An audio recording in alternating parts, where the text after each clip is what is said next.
Hey everyone, I'm Jaden, And I'm Noah. and we are the Super Gamer Bros, and this is the Super Gamer Bros podcast. We're just a couple of brothers who love playing games and love talking about games, so that's what we do.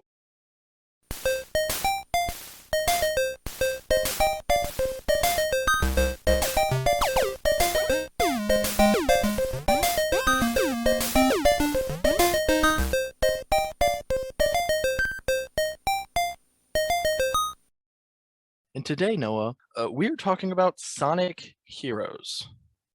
Sonic Heroes is, to those of us who remember it and people who are around our age, probably, most of the people I've talked to feel this way, but I definitely do.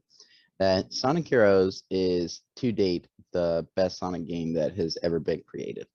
But that's literally my personal opinion and people I've talked to. I'll admit I did not know you held it in such high regard. I mean, it's definitely up there as one of my favorites as well. I don't know if I would say it is the single favorite, simply because I'm trying to remember all the Sonic games I've played. But it was released in 2004.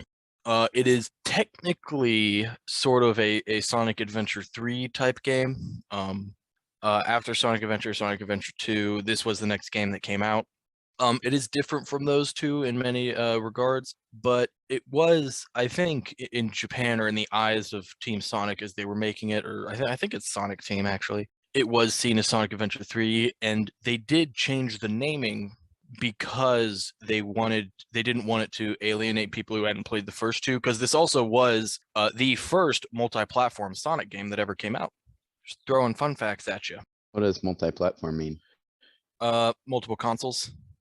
Oh, wow. The first one ever? Yeah, it came out on the Xbox, GameCube, and PlayStation 2, and I think even the PC. But it was the first one that was multi-platform. And again, they didn't want to alienate people who had not played the first two Sonic Adventure games, which is why they didn't name it Sonic Adventure 3. But then, obviously, as we'll get into, it has a lot of differences from the original Sonic Adventure games that, as two people who did not play Sonic Adventure or Sonic Adventure 2, I could certainly say at least that you do not have to play those games at all to know what's going on in this game. There's really no relation in terms of story either. That's true. I mean, most people, including me, don't even know that Sonic Heroes is technically a sequel. Yep. I remember learning that a few years ago, and I was surprised by it because, I mean, again, it is a 3D Sonic game, which Sonic Adventure was the first of those. But really, other than that, there's not really a lot of similarities. But no, it's certainly one of our favorite Sonic games. I think even in the general Sonic, like if you look at like critical reviews of all the Sonic games, it I don't think is the best ever, but certainly I think it's probably the last really good one if you look at critical reviews. I think that's probably true. Yeah, because I mean this was '04, so I'm not entirely sure, but I would guess that the next Sonic game that came out was Sonic '06, and for reasons that one did not was not received critically very well, and unfortunately Sonic has not really been back at the top since then. No, Sonic 06 caused a huge hit to Sonic. They've had small projects here and there. He did just get revived with the movies, but Sonic games have been kind of on a drought recently. Yes, that is correct. Obviously for us, we had this game as kids on the GameCube. It was our first Sonic experience. Kind of one of those, like especially in the Mario Sonic debate, of people who grew up. Usually people grew up playing one or the other. For us, it was Sonic, and the game that we grew up playing was Sonic Heroes. But yeah, I mean, Noah, you said it's your favorite. It's certainly one of my favorites. It honestly probably is my favorite if I sat down and looked at all the Sonic games that I've played, because I can I only mean, I just think can't even think of one that might stand up. Wait, I I know. Mario Sonic at the Olympics. oh oh no no no no no. Anyway, yeah, let's just go ahead and get into it. All right, so first of all, Yeah, I mean, sorry, I obviously you'll was talk about it, but I do want to say, something that is above and beyond in this game is the scope of it. Like, just the amount of characters, the amount of cutscene story in this game is honestly kind of shocking to me. Yeah, no, it's a lot. As we'll kind of, I guess I'll get into kind of the setting background now, but the game takes place on a level by level basis, and it does differ from the Sonic Adventure games, as both of those were pretty like open levels, kind of. You had room to explore and stuff. But in Sonic Heroes, the levels are very linear. And in a very, Sonic fashion, all of the levels they take place in a variety of locations, from beaches to casinos, a metropolis, a jungle, a spooky castle, a giant base, like Eggman base, all very different locations, which is something that Sonic has always done. Right. The game has also a very unique aspect to its story, something that I honestly, the only other game I've seen do something similar to this was Sonic 06. But there are four different teams with their own little stories, each with various difficulties slash objectives. Get into detail on that a little bit more later. But the four teams, there's Team Sonic, where you play as Sonic, Knuckles, and Tails. Team Dark, where you play as Shadow, a robot known as E123 Omega, and Rouge the Bat. Team Rose, where you play as Amy Rose, Big the Cat, and Cream the Rabbit. And Team Chaotix, where you play as Espio the Chameleon, Vector the Crocodile, and Charmy Bee. I know the last team is a bunch of nobodies, but still, this game has. I mean, this is probably not true, but this game has the most playable Sonic characters of any game I've ever seen. Of any Sonic game? I think Well, that's yeah, of any actually. Sonic game. I mean, I guess, yeah, not if you don't count Mario and Sonic at the Olympic Games, because I'm sure those do have probably more playable Sonic characters than this. This one is definitely the most. And that was a huge draw for us. At this point in time, we had been interested in Sonic for a while. We had watched some of the shows and, played random games, little bits of it. Like, we were interested in Sonic, but couldn't really play the old games because we didn't have their systems or whatever. So this being our first experience, we were introduced to everybody.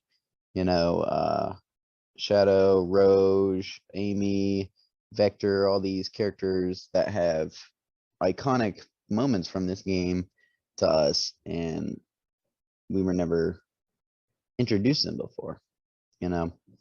So I think that's why it was just a really exciting experience for Sonic fans. Yeah, I mean, I agree. I think it's just really cool. Yeah, anyway, let's just move on to the story. So the story, as I did say, each team has its own story. The stories are very, very similar, especially in terms of how these story descriptions that I found go. So what I did to save time and not repeat myself is each the biggest difference in each story is the opening cutscene and the last cutscene. So with Team Sonic story, I will tell the entire story, and then with the rest, the other three, I simply will describe kind of the opening cutscene, which is why they're basically in this game at all, and Right. then the closing cutscene, just the short little ending to their Like their story, which motivation and their ending. is obviously different. Makes sense to me. Yeah, pretty much. Yeah, so we start with Team Sonic. While running around on his own, Sonic meets Tails and Knuckles in the Tornado 2, which is a plane. They reveal that they have received a letter from Dr. Eggman telling them of a new ultimate weapon that will be ready within 3 days to help the Doctor conquer the world, and he challenges them to stop him. Sonic, competitive as ever, accepts the challenge. Tails is disturbed by the message and unsure of what will happen, while Knuckles is confident that there's nothing to worry about. Sonic, however, tells them he would not miss this adventure, and the three heroes band together once again to foil Eggman's plans. After traveling along the coast, Team Sonic comes across Eggman in the Egg Hawk and defeat him. However, Eggman manages to escape. After that, Team Sonic track Eggman to Grand Metropolis, and after liberating the city from Eggman's control and escaping the power plant, Team Sonic come across Team Rose, and Amy has her team engage in a battle with them in an effort to make Sonic marry her. That's nice. Yeah, yeah. I mean, that was really her biggest character trait for a long time, was just how obsessed she was with Sonic. Like Sakura. Yeah, pretty much. Yeah, actually. And they're both pink themed in color. Maybe there's a inspiration there. After eventually escaping Team Rose, Team Sonic continue their hunt for Eggman. The team eventually overcomes Eggman and his robot army in the Casino City with only a day left to spare. Team Sonic then follows Eggman to Rail Canyon. Having only until sunset to stop Eggman, Sonic hurries to the center of Bullet Station where they destroy Eggman's base and defeat his Egg Albatross. However, they discover that the Eggman they have been chasing is a fake and that their challenge letter was meant to distract them while Eggman launched his Egg Fleet. While chasing Eggman through the jungle, Team Sonic encounter Team Dark, and the team members are amazed to see Shadow alive and well. And that there is your only connection to Sonic Adventure series at all, because Shadow does at the end of Sonic Adventure 2. He dies? Yeah. What happens? Yeah, play the game. Oh, can you? I mean, is it on GameCube? I might play it. It's on PS3. Like, we own it on PS3. My PS3 shelved. I mean, I literally don't have room for it. I mean, it literally uses the exact same plugs as a PS4 and a PS5. So just unplug one of those two and plug that into those plugs. Boom. My Switch done. is on top of my PS5. I mean, it's a whole thing. And also, let's say this.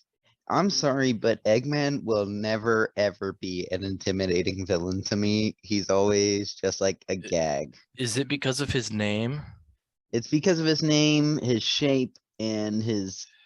like, look at this. His Egg Fleet. His Egg Emperor. Like, I always wondered. Fleet? Well, you know, you got to keep. I know it's branding, his thing, Noah. but what I'm saying branding. is he'll never Well, it's be also. intimidating. I mean, it's also. I don't know why that was changed because remember he used to be Dr. Robotnik. Oh no! He is Dr. Robotnik. That's his name. They call him Eggman, right? It's something Sonic calls him. It's like a insult. No. They changed his. Well, I mean, Okay. originally it was Robotnik. I don't know if in Japan to this day it's still Robotnik, but I feel like it was maybe Robotnik was too evil sounding or too like scary sounding, so they changed it because it was a kids game, or it might have even been for one of the shows first. I have absolutely no idea. I have never bothered to look that up, but yeah, like I assume that in Japan his name is still in this game, you know, his name is still Dr. Robotnik. But yeah, I don't think it's just a nickname Sonic gave him. I think literally in America, that's just what he's called. I looked it up and Google says that Robotnik is his real name and Eggman is a common name taken after his shape. It's given to him by his haters. That's what they say. Does that mean Sonic? That means Sonic. Also, he's not shaped like an egg anymore. No? No, like if you look at early appearances of him, like in the original Sonic show. He is in this game, isn't he? No, he's like fat, like he's round, he's a fat guy, but like if you look at his early appearances, like in the game Dr. Robotnik's Mean Bean Machine, or in like the original Sonic cartoon, he literally is straight up shaped like an egg. Yes, I did unplug my mic because I was so mad about it. Ripping out his mic. He's so angry that Eggman doesn't look like an egg anymore, but they changed his base name to Eggman and stopped calling him Robotnik. Because I mean, Eggman calls himself that and stuff like this game. Why would he call his fleet an Egg Fleet if he wasn't going by Eggman? Weird. Anyway, oh geez, where was I? Oh, after the two teams fought to decide, so yeah, Team Sonic and Team Dark. After the two teams fought to decide who goes after Eggman, Team Sonic pursue Eggman and Team Dark to a spooky castle. After later escaping Mystic Mansion, Team Sonic overcome Eggman's next wave of robot henchmen before going up to the Egg Fleet. They then infiltrate the final fortress and destroy its core. Soon after, Team Sonic finds Dr. Eggman in his Egg Emperor. After defeating Eggman, Team Sonic set off a chain reaction that destroys most of the Egg Fleet. With their mission complete, Sonic thanks his teammates before running away when he sees Amy arriving. Yeah, so pretty much... Yeah, I like the description of this story here because it actually pretty much just names every single level. You know, Mystic Mansion is the name of a level, Final Fortress, Egg Fleet, Rail Canyon, Bullet Station, all of those are just names of levels. And again, every team goes on this exact same journey. It's just necessarily just the reasons they are at a certain location is different. But what you're saying is it's like all the teams versus Eggman, Yes, but independently. right? So my favorite team is Team Dark Of because of course. Shadow, who is Of the best Sonic course. character of all time. Absolutely. Team Dark. So the story of Team Dark begins with Rouge sneaking into one of Dr. Eggman's bases after hearing that he has accumulated a valuable treasure collection. To her shock, however, she instead finds Shadow the Hedgehog, who was thought to be dead, encased in a stasis capsule. After she awakes Shadow, E123 Omega is accidentally activated by Rouge and attacks Shadow, thinking him to be an Eggman robot. Upon awakening, Shadow saves Rouge, who in turn breaks up Shadow and Omega's fight. Afterward, Rouge learns that Omega wants revenge on his creator, Dr. Eggman, for stealing him in the base, and to prove his superiority by destroying all Eggman's robots. Shadow, on the other hand, is suffering from amnesia, being unable to recall anything prior to his release by Rouge. Realizing that all their problems involve Eggman, Rouge has the three of them team up to find the Doctor. Odd motivation on the robot's part. I mean, I get it. You know, if your creator just put you in storage because you weren't good enough, I'd want to get revenge. That's fair. Dot dot dot. After overcoming Eggman's robot swarm, Team Dark venture to Eggman's headquarters among the Egg Fleet, where they defeat his Egg Emperor.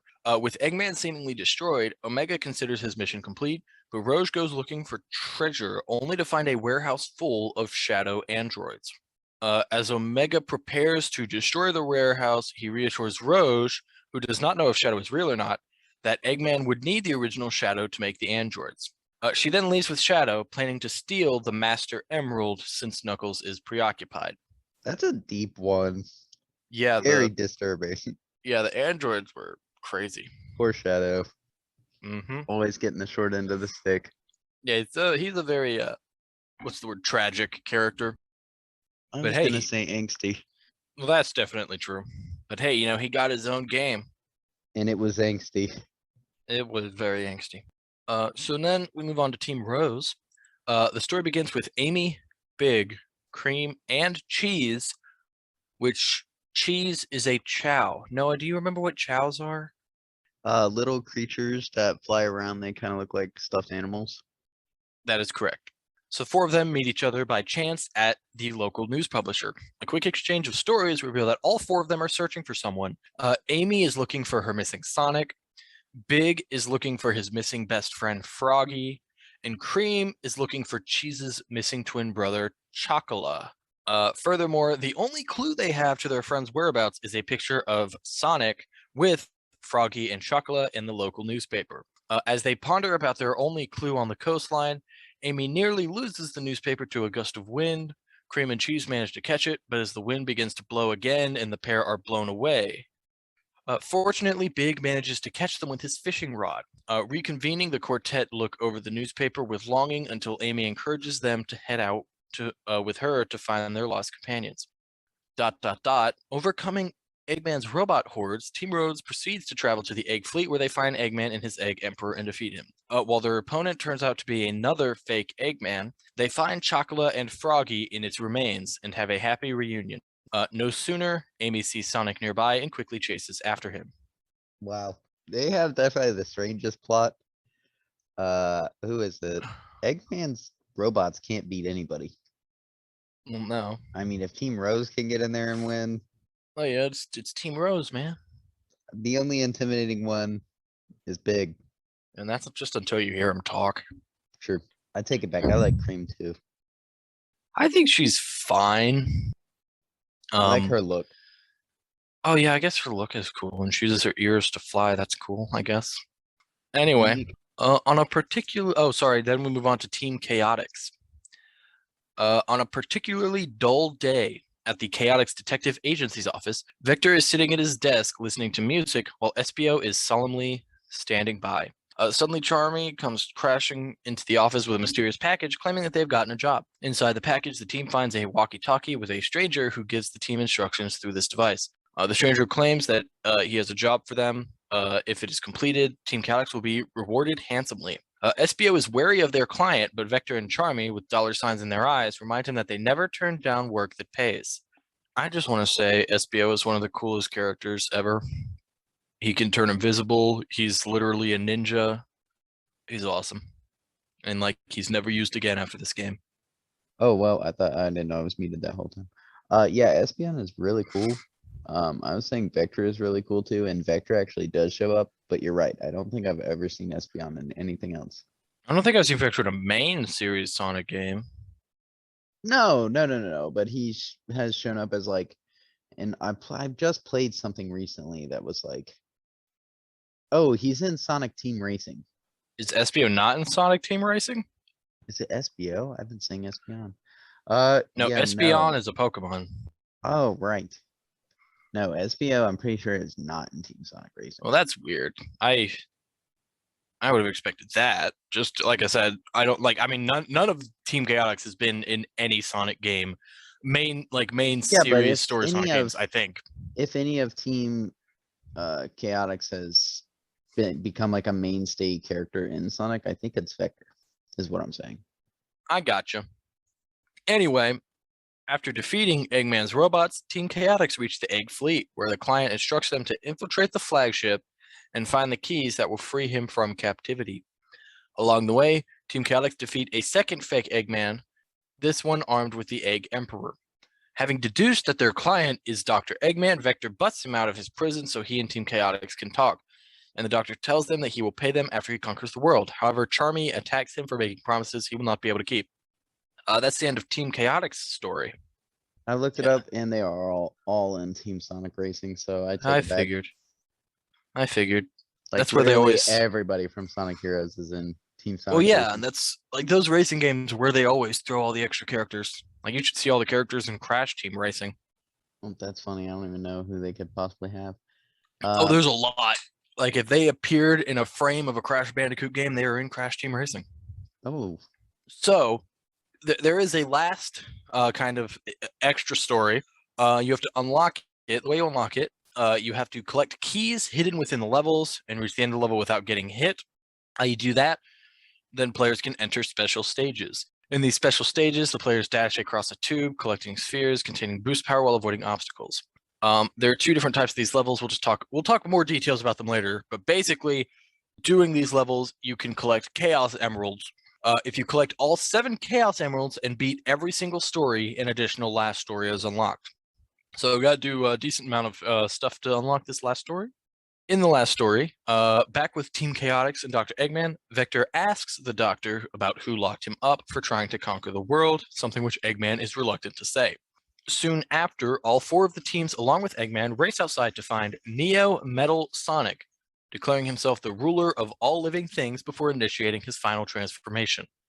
Having copied the life form data from the teams during their adventure, Neo Metal Sonic combines them with the data on Chaos that he got from Froggy and Chocola, and uses the debris from the Egg Fleet to become Metal Madness. That's just his name. As Dr. Eggman declares Metal Sonic unstoppable without the Chaos Emeralds to help them, the team reveals that they have collected all 7 along their respective journeys. With their chances of victory being slim even with the Emeralds, Sonic decides to go up against Metal Sonic alone, only for his teammates to join him. With the others agreeing to help as well by slowing down Metal Madness while Team Sonic gets ready, the heroes set out for their final battle. Though Team Rose, Team Chaotix, and Team Dark manage to delay Metal Madness, he soon completes his transformation and becomes Metal Overlord. Team Sonic then uses the Chaos Emeralds to achieve their super states and manage to defeat Metal Overlord, returning Neo Metal Sonic to his regular form. As Amy comes running, Sonic tells Metal Sonic that he will be ready for a rematch anytime before running off. Tails and Amy subsequently chase after Sonic while Metal Sonic shuts down and Amy's teammates wave goodbye to Amy. Meanwhile, Knuckles goes after Rouge when she heads out to steal the Master Emerald. As for Team Chaotix, they go after Dr. Eggman as he tries to get away from paying them. Lastly, Shadow and Omega hold up the defeated Metal Sonic and look at each other. Sometime later, Team Sonic is seen running together, heading out in search of their next adventure. I And had that's no the end of the idea. story. Yeah, I had no idea that ending even existed. That sounds awesome. Well, you did it before, so you should Oh, know. okay, okay. I Um, couldn't remember ever seeing Knuckles and Tails go super. Yeah, Does that happen? yes. From what I Oh, remember, it was a long time ago. That final battle is kind of lackluster. yeah, I have absolutely zero memory of them going super and fighting Metal Um, Sonic. yes. Well, you know, I don't. I guess I'll just tell the story now. I don't remember time, but we did see that ending. We did do all of that, but we have never done it legitimately.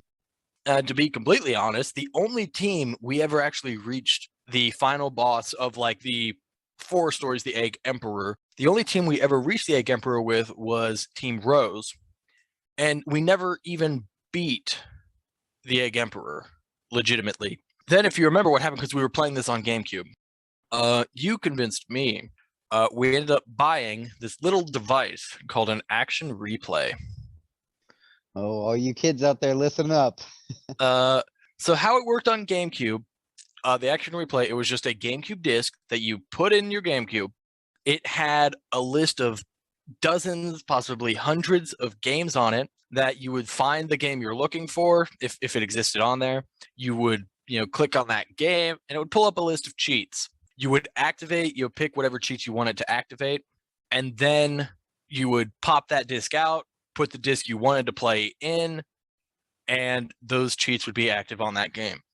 I don't remember exactly how many games we used it for, but I'm pretty sure the big reason we bought it was because it had cheats for Sonic Heroes. More specifically, it had an invincibility cheat, which is how we managed to beat this game I using forgot all invincibility. about the action replay and the Game Sharks. Oh yeah, yep. Yeah, but that's how we ended up beating this game. So we did not do it legitimately. And like we activated invincibility, there was like a super speed cheat, but that basically made the game unplayable, so we never used it. And then other cheats, like I'm like with Supersonic, Super Tails, and Super Shadow in the final boss fight, they have this kind of like ultimate move that I think you have to power up. But again, I'm pretty sure we had a cheat that just made that move like always usable. So we just spam that move over and over again until we won the fight, which is again why I'm pretty sure I remember it as being lackluster because that's just all we did. And Wow. also, we couldn't die. But that is how we beat this game. We did not do it legitimately, but I mean, we probably spent hours upon hours just playing this game and never beating it. Oh, I mean, it was my favorite. Mm-hmm. It was so fun. Yeah. And it had a versus mode that we played very slightly, but we'll talk about Nope. that. We will talk about that. And that's the story. Right. Do you want me to talk about gameplay? Yeah, I guess you could Okay. just get into the gameplay. Alrighty, so gameplay in Sonic Heroes is generally similar in each story.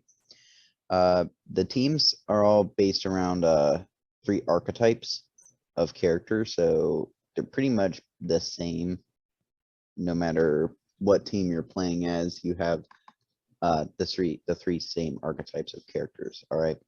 The player must race through the levels to advance the story and collect rings for protection and lives.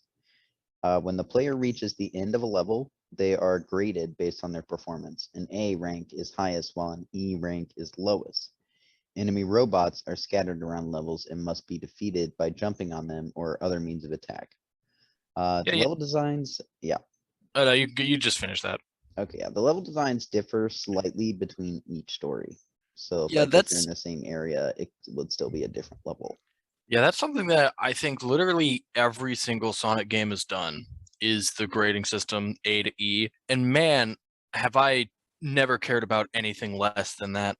Yeah, Mike, I remember it giving a letter, but I never cared. So, Yeah, and I like also didn't know what increased your score. I always thought getting through the level the fastest was like the best. it's definitely getting faster and also, comboing. Like you get combos with enemies and stuff. But again, it's like I just never cared. Yeah, no, absolutely not. So yeah, in Sonic Heroes, it's all about the teams. Each team's experience varies slightly. Like I said, Team Rose, Sonic, and Team Dark each represent different difficulties, easy, medium, and hard, respectively.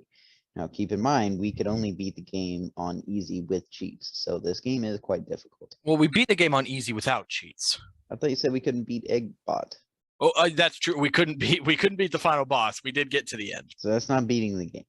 You're Each correct. that's like I have that argument with Kyle where I beat Elden Ring because I got the platinum trophy, killed the Elden Lord, and took his spot. Kyle got to the Elden Lord and then quit the game. Oh yeah, he didn't beat the game.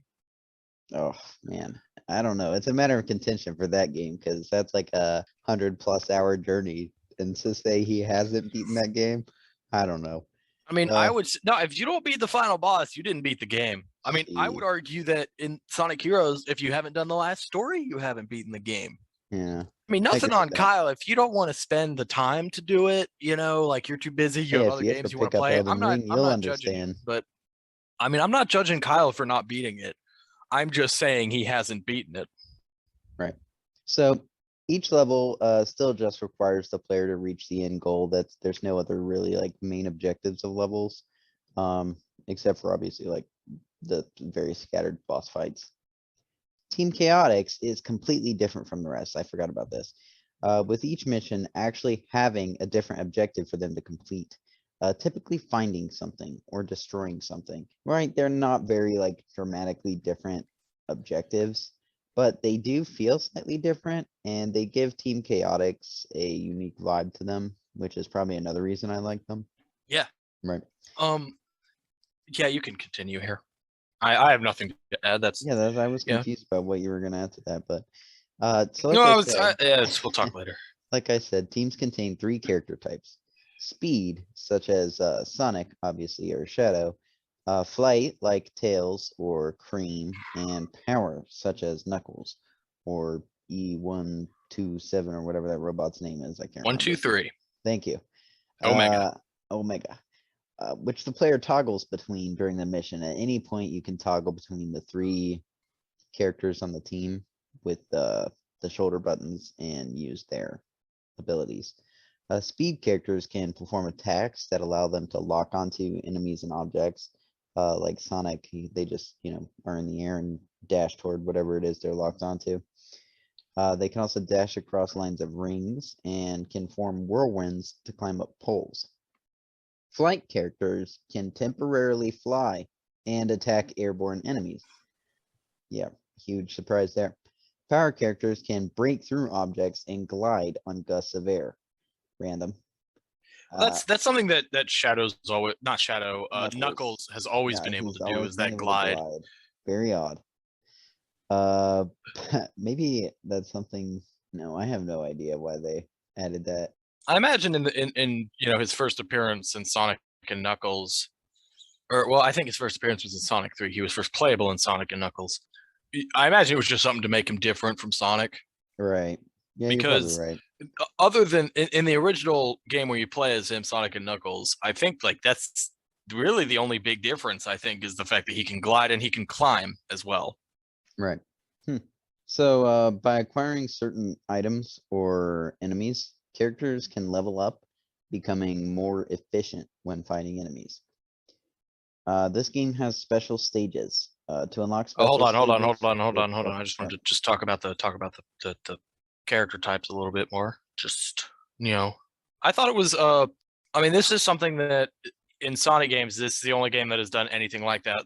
These teams of 3 and the different character types. I thought it was really cool. It is really cool. My It's what makes it my favorite Sonic game. Yeah, I was gonna say one of my biggest complaints about Sonic games is, for the most part, especially if you're looking at the main series Sonic games, there's not a lot of difference in any of them in terms of gameplay. I would say there's nothing per se that's wrong with that. It's just there's just each game. I mean, each game does do something a little different, but the base gameplay itself is running, spin dashing, kind of the locking onto enemies and destroying them. Basically, what the speed character is in this game. So it was cool having the flight character and the power character to kind of break up the monotony a bit with their different abilities as well. That's true. Like I said, at any point you can switch in the level. So if you're Yeah, like tired of playing as Sonic or Shadow, you can play as Knuckles or E123 Omega. You know, yeah, sure there's sections of the mission that are specifically designed for one character to use absolutely. their ability to get past, but that's still just like Yeah, a switch back, you know. yep, yeah. There are also certain characters that have their own abilities that I mean, I guess they don't really add anything to the story. The biggest one, obviously, I feel, is SPO can straight up turn invisible, and it's really funny because nobody can see him, including the people on his team, because they, because typically you're playing through this game, literally everyone is always together. If someone like somehow hits like a piece of the environment and falls behind, they'll dash back up to you. But when SPO turns invisible, literally Vector and Charmy don't know where he is, so they can't find him. I appreciate that attention to detail. It's something that it is sort of used for bonus objectives, but for the most part, it's not really a thing. Like it doesn't really do anything. So I think it's just a funny detail that they put in there. But yeah, no, yeah. I just want to say, I do like the multiple team setup, and yeah, that's it. Sorry. You can move on now. So they also have special stages. To unlock special stages, you must find the special stage key in a mission and then finish the mission without losing it, which I assume just means without taking a hit. That's correct, as we said earlier. Right. Bonus challenges. The player has to gather the most amount of points before they run out of time. This is done by collecting spheres that will add to their score tally. They can also get power spheres to fill the power dash meter, with which the player can dash to gain more speed at the cost of draining their meter. Bonus challenges, those are just like randomly strewn about. Is that how that works? Oh, it's Are they, like one per level. How does that work? I think it's one per level. There are 14 levels in the story. And there are 7 bonus challenges and 7 emerald challenges. But I couldn't find anything when I was researching that said there is a key in every level. Huh. But obviously, how even hypothetically, I imagine there probably is a key in every level because why wouldn't there be? But also, you have to beat all 4 stories to unlock the last story. So you have plenty of chances to get all of the, Chaos Emeralds and stuff. Right. Yeah. Okay. Well, there's also the emerald challenges. They play very similar to the bonus challenges, except that the player has to reach the Chaos Emerald before it reaches the end of the tube. Obtaining all 7 Chaos Emeralds with any team and completing all 4 stories will unlock the last story of the Interesting. game. The fact that it says here with any team, which I'm just noticing, I wonder if you do have to collect all 7 with a single team, or if you can actually just get all 7 with throughout the 4 teams. I don't know, but that is an interesting question. Yeah. The fact that it says with any team makes me think you probably have to get all of them with one team. But Noah, do you remember the special stages at all? Because I remember the special stages. Yeah, there are like tubes that you're running down and you have to move left and right. Yep. Right? Uh-huh. Yeah, it's a classic gameplay aspect, you know. Yeah, name another game that does that. If it's classic. I mean, it's not like classic for being a good thing. It's classic for being like a computer game you're playing in the computer lab. You know, one of those like flash games use those kinds Oh, of you know things. what? Yeah, you're absolutely correct. I forgot about those. I absolutely spent a bunch of time playing through a bunch of those. Yeah, exactly. So to me, like those Yeah, kind of like like mini games are tunnel classic. running Yeah, games. Yeah, no, exactly. And absolutely that's they all it are. is. Yeah, no, they're very much. Yeah, I completely. I remember spending hours playing those games in computer labs and stuff. Right, but I do remember them being quite difficult. The challenges or the The flash games. tunnels Oh, in these games. yeah, yeah. Again, I feel like we definitely didn't do it without cheats. But also, I mean, when we beat this game, we were I assume we were both maybe 10 or 11, maybe 12. I can't remember exactly. So it's like I'm sure it's something I could do now, being, older and wiser. Yeah, well, I actually have it and have a PS2 set up, and I'm trying to replay it here. Oh yeah, how's that going for you? I haven't started it yet. I was gonna, I Oh, tried to start it a while ago, but I was distraught to find, I had plans to play it with somebody, and I was distraught to find out that it was not in fact co-op story. no, it As is I not thought it co-op was co-op story. story. No, it is. But speaking of co-op, there is multiplayer. There are several 1, 2, 3, 4, 5, 6, 7, 8, 8, no, 7. different game modes in which two players can compete against one another. You know, classic split screen versus gameplay.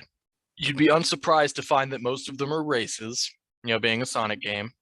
The action race, the bobsled race, the expert race, the quick race, the ring race, and the special stage race. At least they do have a battle. Yes, and then they have a battle. That's the seventh one. Obviously, you know, the special stage race, you're racing through one of the special stage tubes to the end. The ring race, I believe, is trying to get your ring count to, I imagine it's probably just 100. The quick race, which is just a shorter version of the level, which actually I did want to actually go back to that, which I will do. I think it's similar to like the level length of Team Rose. The expert race and action race are the expert race being Team Dark, I believe, action race Team Sonic versions of the levels. And the bobsled race is a bobsled race. And the battle works like the team battles, which are some of the boss battles you do in the story.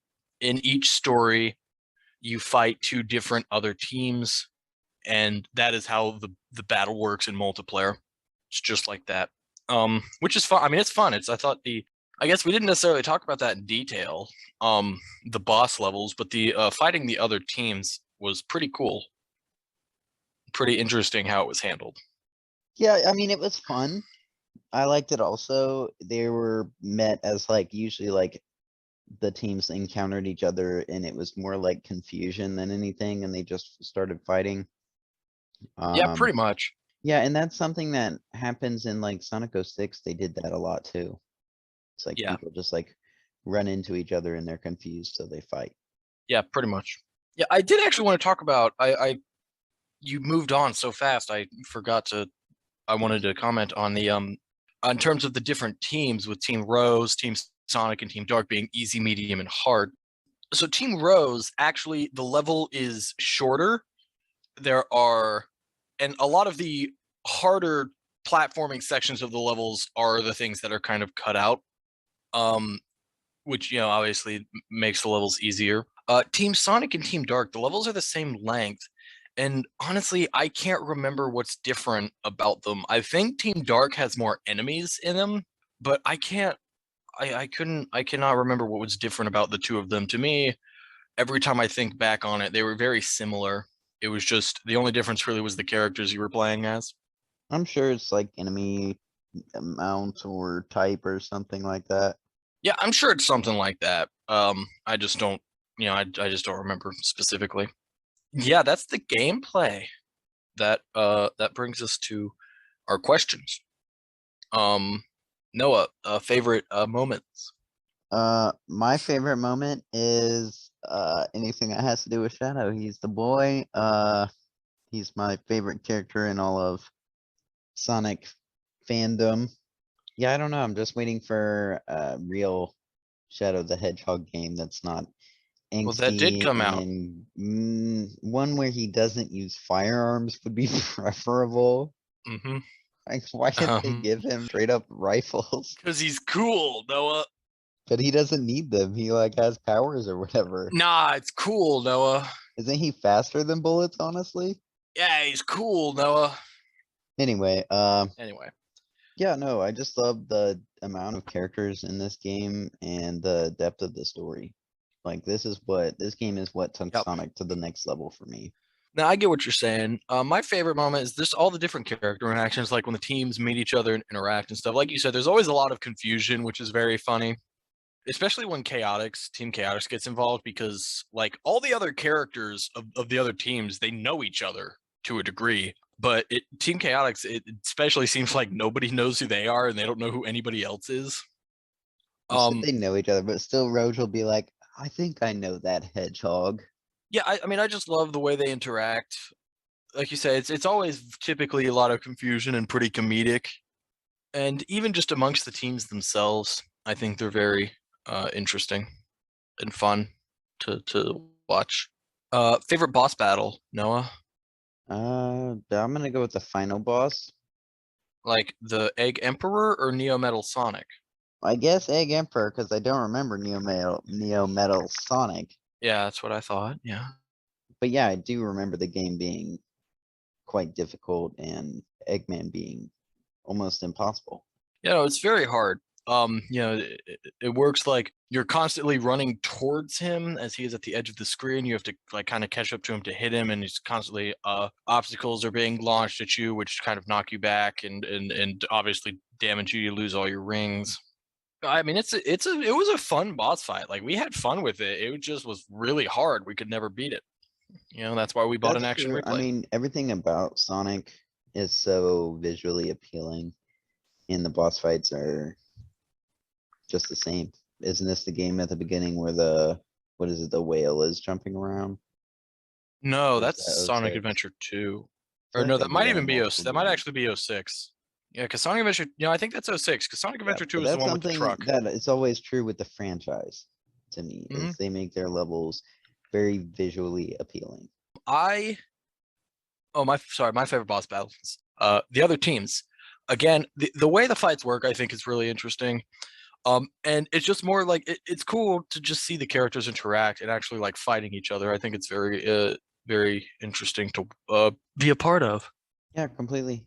Um, Yeah, miscellaneous things. I was gonna say, this is something, we might have differing opinions on this, but something I like is that they have all these characters in this game and they're all implemented in the story. They have unique stories and they have stories that are tied together. Sure, they could be longer, they could be deeper, more unique, but I think the fact that they went and did all this, as opposed to pretty much every other Sonic game that just focuses on Team Sonic, maybe another character, I just think it has a lot to offer for a Sonic game. And it's because of the team experiences. I completely agree with you. In terms of kind of like something I liked that it's funny, we did not talk about it, but you just mentioned it, is the level designs are varied and cool. Again, it's something Sonic always does every, kind of stage, whatever, a lot of different locations. And they're all different and they're all very cool looking. Specifically in Sonic Heroes, when I think about it, I think of the casino level, which I swear there's like a casino level in every Sonic game, but in Sonic Heroes, a very awesome level, very bright, very actual like casino games are implemented a bit, like pinball. I mean, that's not a casino game, but that is something that you kind of end up Yeah, getting no, they did stuck have a in. lot, like the Um, platforming was designed as yep. card games and stuff like hmm that. Yeah, the Mystic Castle, kind of haunted castle level was pretty interesting. I mean, the first level itself, the beach kind, I cannot remember what it's called. Just like I can picture that first level of this game perfectly from beginning to end, just because one, how many times we played it, and two, it's just a very, it's a very classic Sonic look. In terms of like, if you look at the first level of every Sonic game with the greens and the ocean background and the weirdly colored dirt, It's like white very sand. Sonic. Yeah, it's just a really cool level, and all of them are, I mean, all of them I think are very cool. Agreed. Also, uh, something that we honestly just don't talk a lot about in the podcast, just because as much as I love music, I tend to just completely ignore music in games a lot, just because I'm, playing the game, whatever, so I don't think about it. But the music in Sonic games is always really good and fun. And Sonic Heroes is absolutely no exception to that. I think the music in this game is great. From the opening cutscene with that Sonic Heroes song, uh, through every level in the game, the music is very good. I will give you that, and I feel like I do try to mention it if we're talking about a game that that has a soundtrack that stood out to me. Well, yeah, if a game has a soundtrack that stands out, I will mention it. But Sonic as a series from the very beginning always had music that has stood out to me and that I love. Very true.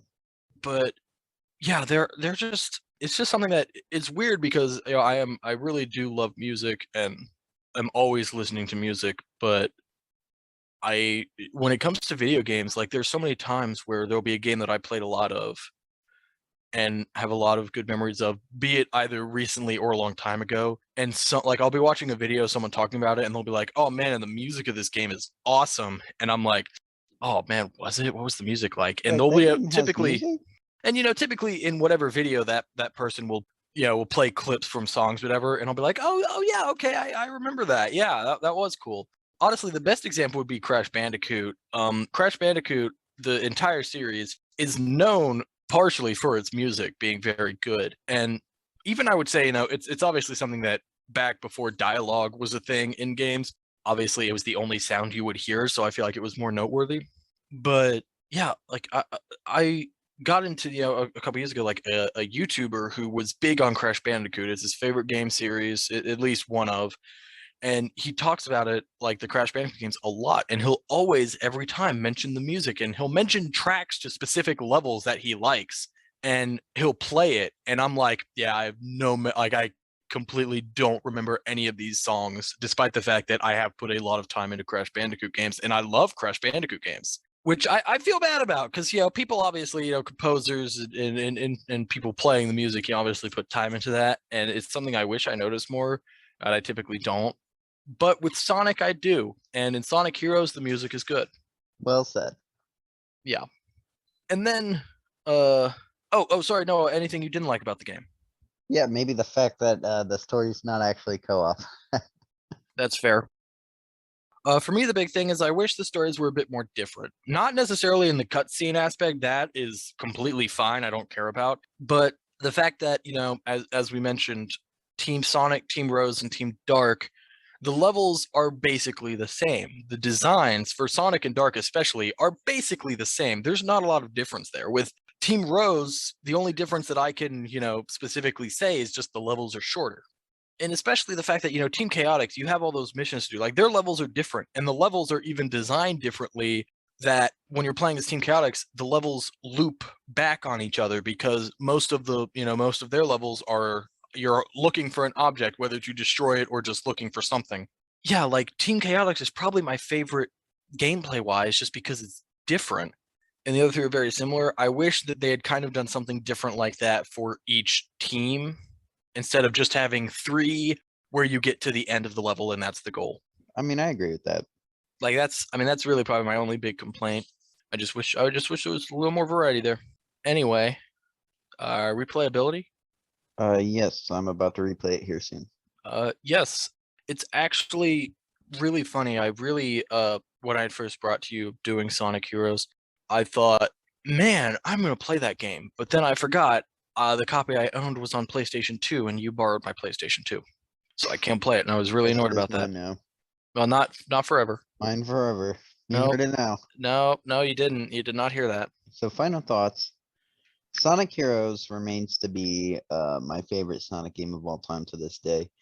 That is subject to change as Sonic games are still being made, and I will continue to play them. Yeah, yeah. Sonic Heroes is also absolutely one of mine. The different teams, all of the different characters, the different like the what you call them, like archetypes, the speed, power, and flying characters. It's all very cool, and it certainly is one of the most unique Sonic games out there that you can play. Especially if you're looking at the post 3D Sonic games. So I think this game is really cool. Yeah, that's it. It's a really good game, and as I'm sure a lot of people would probably say, the last really good Sonic game. So that's Sonic Heroes, man. Oh yeah, the best. So now we go to the indie bit, the bit where we talk about indie games. Yay! Today we're talking about This Is the Police. I do just want to interrupt Noah that you're a Okay. bastard because last time we recorded this, you interrupted my like me introducing the bit with your yay. And because of that, I ended up saying the indie bit, the bit where we talk about video games, and that just makes no sense. That's funny. Yeah, Uh, I was not happy about that. anyway, so let me tell you how I found this game. I was browsing the PS Pass, which is what I call it for the premium PlayStation Plus users or whatever they're called now. I was browsing the catalog and I happened upon these two games. There's This Is the Police and there's This Is the Police 2, which is a sequel. And I just read a little bit about it. I didn't watch it or anything. And then I just downloaded it because I thought it was artistic and I already owned it. So why not? I played it for a bit and it's just a very odd game. So it's it's kind of presented as like a gritty story of a police chief in this city. You are the police chief. And basically you're about to retire and you are running this precinct. And you have the city, you have there's a mafia, you have your detectives and your officers in regular uniform. And how the game actually works is it presents you all of your officers and they have a rating on how, what their quality of officer is. The game has depth where officers will have like personalities and characteristics where some of them could be like alcoholics or something like that. Others might call off a lot or make up reasons to skip work, these kind of things. And it is interesting to see those. So what happens is time will tick by as you're looking at an artistic drawing of the city, and crimes will pop up every 30 or so seconds. And you'll send out X number of patrolmen or SWAT or whatever to deal with the crime. Based on their rating and the number required for the whatever crime was reported, your cops will be successful, nobody will get killed, and their rating will go up. There are variations where like crimes will be more dangerous than initially reported, and you can send more cops or have them retreat, and people will die, or cops might die.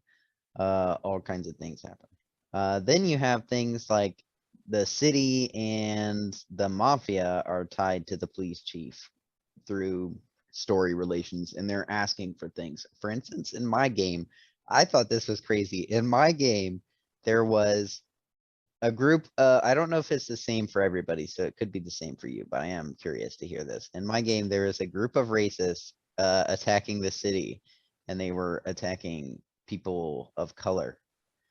And the mayor wanted me to fire all of my black cops. I was like, I'm not gonna do that. But I lost points for that because I didn't do what the mayor wanted, you know? So it is interesting. It puts you in like oddly ethical situations that are strange. But yeah, that's the game. This is the police. Jaden, what do you think about this game?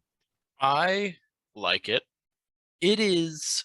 I don't have what's the word? I don't know what the genre of this game is called, but to me, it's what I call just a micromanaging game where, I mean, literally the gameplay is running the police station, sending out cops and waiting for them to get back, with different rankings. It's something that overall, I think I don't particularly like that type of game. The only time I know that I actually kind of enjoyed it was in Assassin's Creed 4, because that's something you do in Assassin's Creed 4, sending out like ships on, with like trade Bus routes and runs. stuff, and that's whole thing. You remember that? Um, Yeah, that was fun. yeah. And This Is the Police. Like, I thought the game was fine. I actually was really interested in the story. That is something that kind of like I think the story was done really well. It's very like I think kind of cliche-ish with the whole like grizzled police chief on the terms of retirement, super corrupt mayor, 70s kind of vibe. Yeah. Yeah, but I think it's cool. I think the Yeah, to me, performances that's not are what done made the well. game. I think the performances are done well. I think the actual like story itself, like the story itself, that kind of type of story typically can interest me enough to keep watching slash playing whatever it is. And the gameplay is fine. Like I said, it's a micromanaging game. I don't particularly like those, but I think This Is the Police. It's simple enough and not like it's simple enough that it's easy to just figure out and do. That typically like I don't really struggle with like all the finer minutia that these games can have. You described it to me as weird, and I don't really get that. Like I don't know what you think is weird about it. It's just like, to me, it's more goofy. I think it takes itself too seriously, like it's almost satirical, like a joke. I assumed it was satirical, like a joke. Yeah, but at the same time, I think it's not. I think it's also meant to be taken seriously.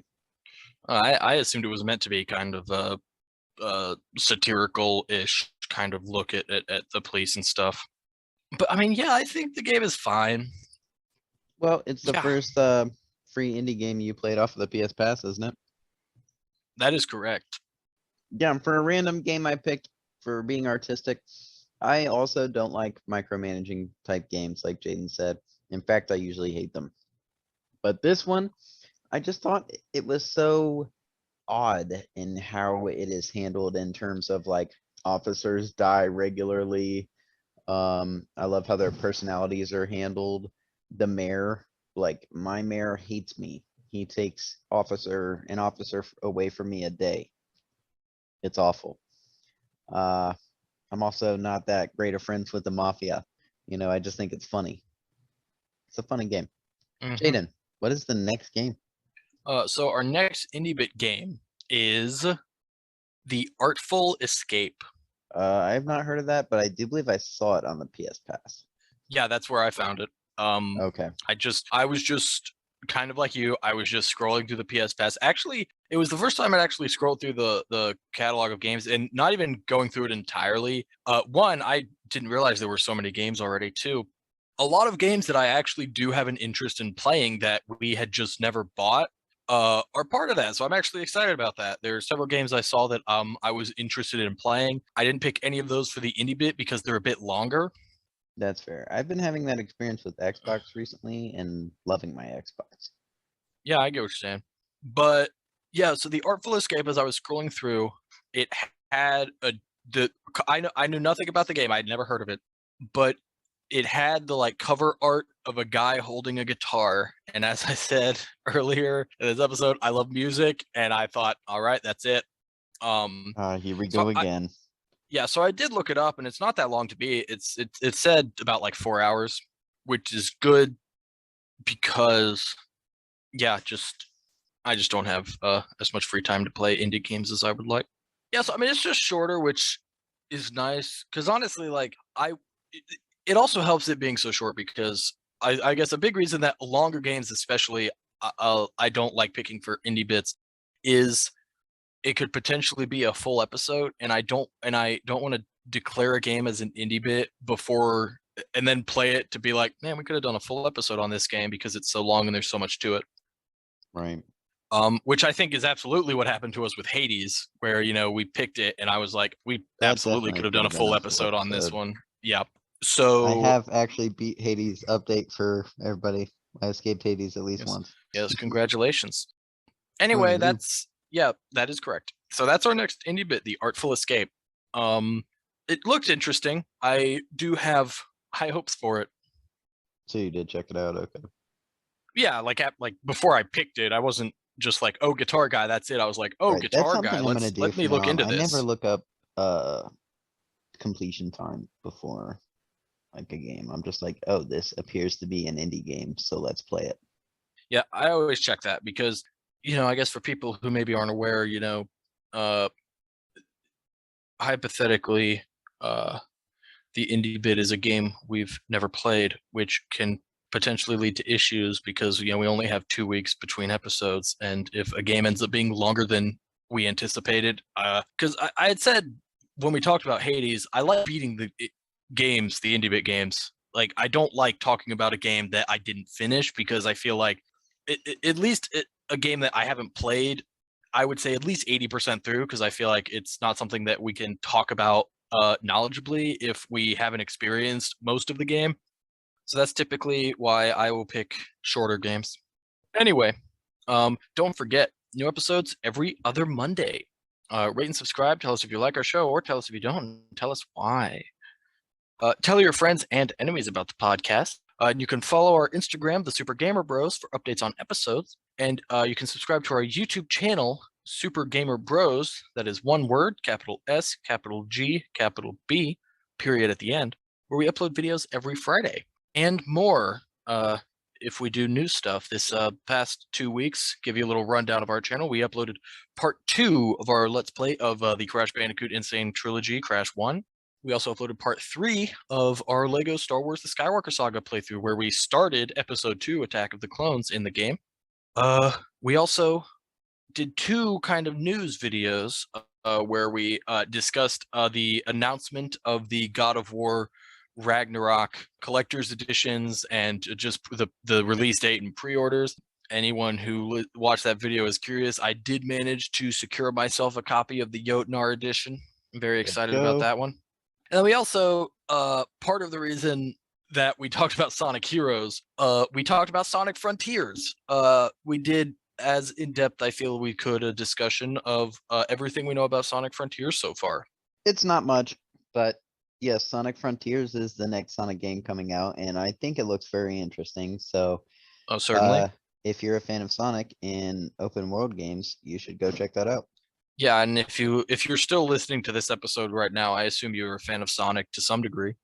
Anyway, yeah, we'll see you guys next game. Bye.